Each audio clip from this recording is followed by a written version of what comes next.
കപ്പ റെഡിയായി, വെന്ത് കഴിഞ്ഞ്. അതിനി നമുക്ക് കപ്പ വെന്ത് റെഡി ആയിട്ടുണ്ട്. ഇനി അത് നമുക്കൊരു വെള്ളം വാർന്ന് കളയാനായിട്ട് ഒരു പാത്രത്തിലേക്ക് ഒഴിക്കാം.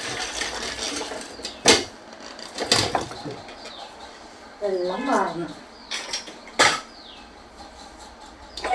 വാർന്ന് കഴിഞ്ഞ് ഇനി അതിൻ്റെ കൂടെ നമുക്ക് പച്ചമുളക്, ചെറിയ ഉള്ളി, ശകലം പുളി മതി, പുളി,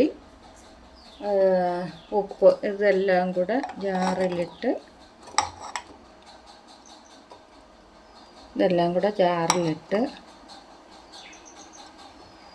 ഒന്ന് ഉപ്പ് പരുവത്തിനിട്ട് ജാറിലാക്കി ഒന്ന് മിക്സി വെച്ച് ഒന്ന് ചതച്ചെടുക്കണം.